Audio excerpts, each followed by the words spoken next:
to Viewpoint from Overseas. I'm your host, Misbah Azam. Today I have with me our regular panel, Mr. Riaz Haq and Ali Samantor on Skype.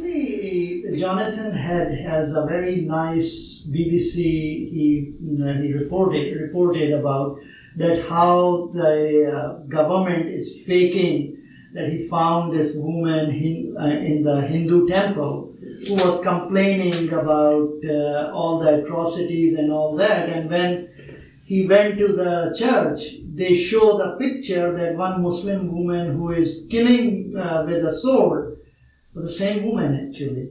And when the army, the general, the colonel, he was asked the question. Where was this? In Burma, actually in the affected area.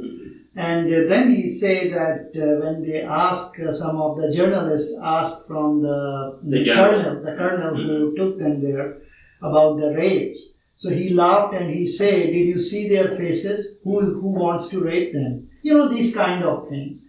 And at one place there were some kind of arson. Some young people were burning the house. And the journalists, they ran to them to ask questions from them. And they ran, those guys ran. And anyway, these journalists somehow got them. And he said when we asked them, they told us that police asked them to do that. So, you know, what world is doing there? You know, look at their leadership. Even China now supported them, knowing that whatever is going on there. How you see that, Riyadh? Yeah, I think what is happening here in Myanmar or Burma is what the UN Human Rights Chief described as a textbook case of ethnic cleansing. Guardian, this is the very definition of ethnic cleansing. What they're trying to do is not only the government, the state, the military, but also these militia groups that are aligned with the government. And that includes some of the Buddhist monks. That's true. You know, supposed to be a religion of peace. That's true. You know, who don't kill anybody, who hold life dear. There's one particular person, actually, his name is Ashin Viratu. He's a monk. They call him the Buddhist Bin Laden. Yes. These people are actually killing, raping these people. They're torturing them. They're burning their villages, and they're driving them out of Myanmar in order to get rid of them, to send them somewhere else, so that they can have a pure country of their own religion and their own race. So this is what is taking place on a very large scale. Now, this population is actually, there are not that many of them.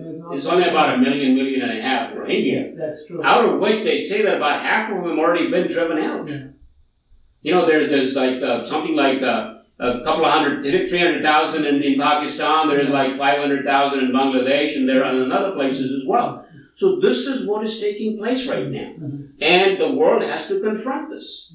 I mean, you can't just pay lip service. You have to actually intervene. And one of the naivete, I don't know what I call it, but there's this belief somehow that democracy is a panacea for all the problems.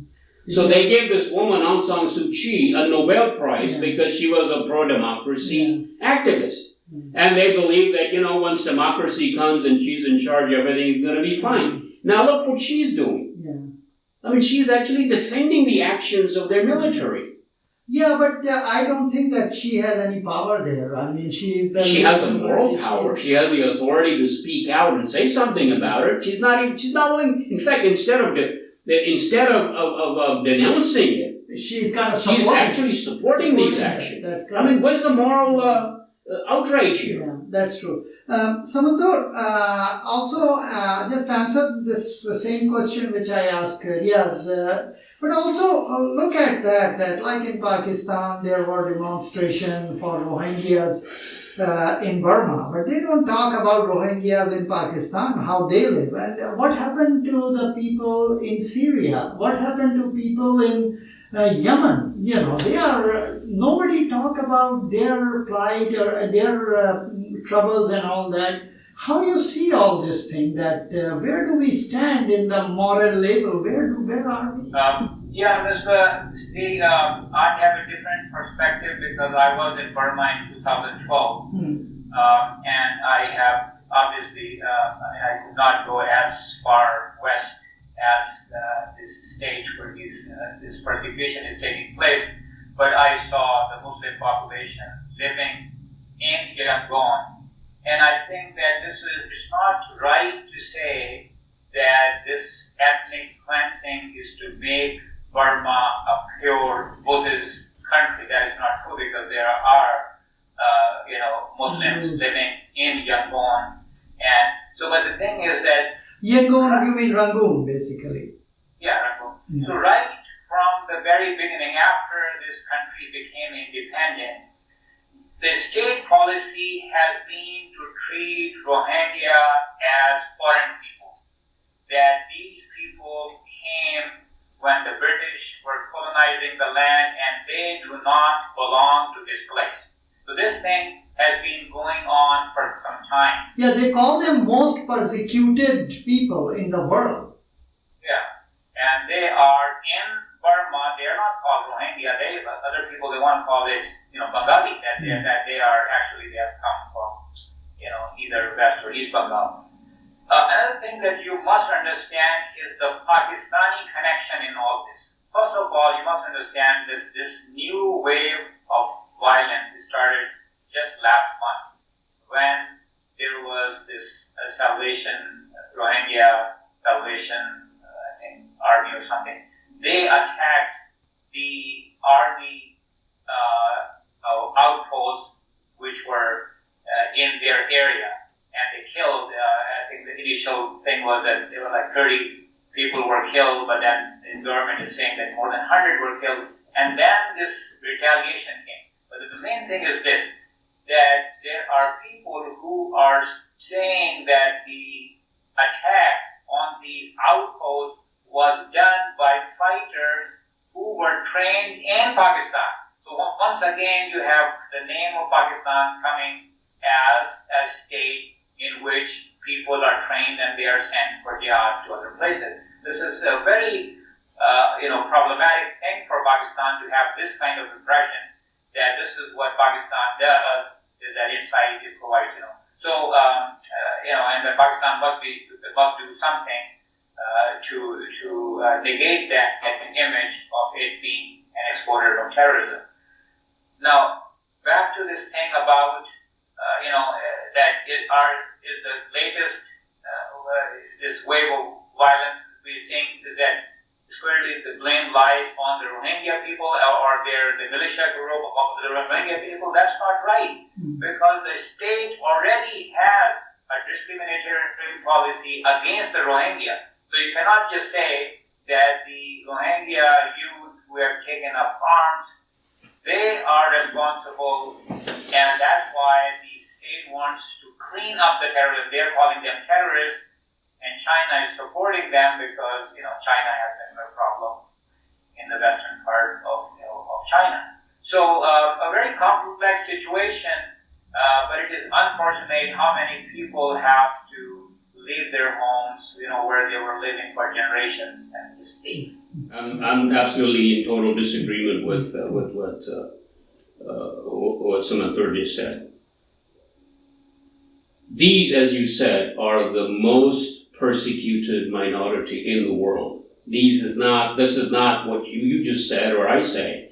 It's what the whole bunch of rights groups, international rights groups is saying. It is their assessment.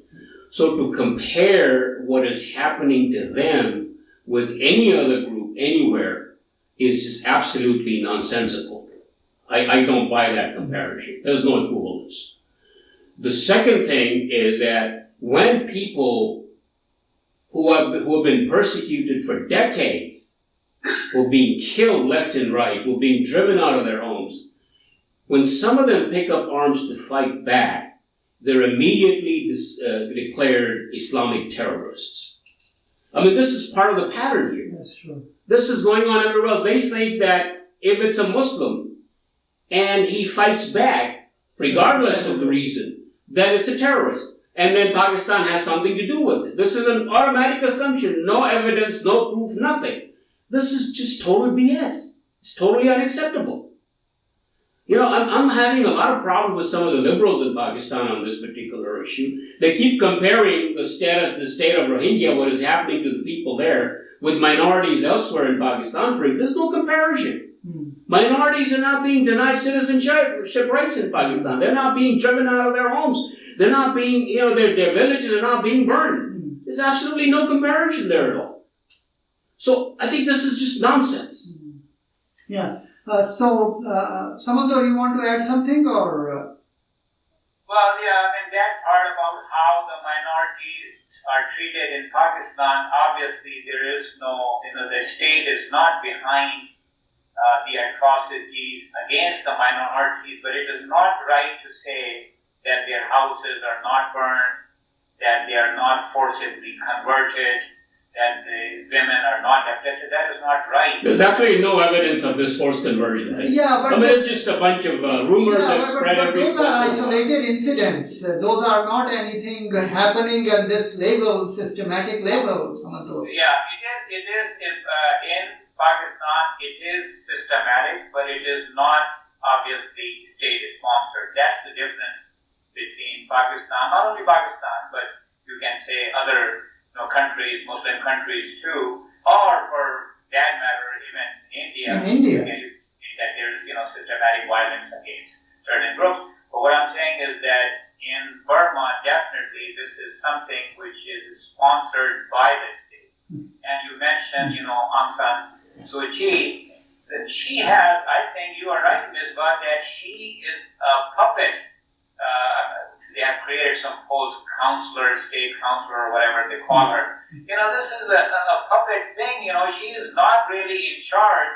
The army, Burmese army, is in charge. It is calling the shot, and she is just a pretty face up there. And I am kind of disappointed that she even took that role. There was no reason to fight for democracy for so long and still take a role in which you are merely a puppet with somebody else. Yeah, I think that she may not have position power, but she certainly has the moral authority, and she's not using that moral authority to denounce what is going on right now. Yeah, so ladies and gentlemen, we will stop here. We had to talk a little bit about cricket. It's already 30 minutes gone. So we will maybe talking next week about it. So keep watching Viewpoint from Overseas. This is your host, Ms. Vaz.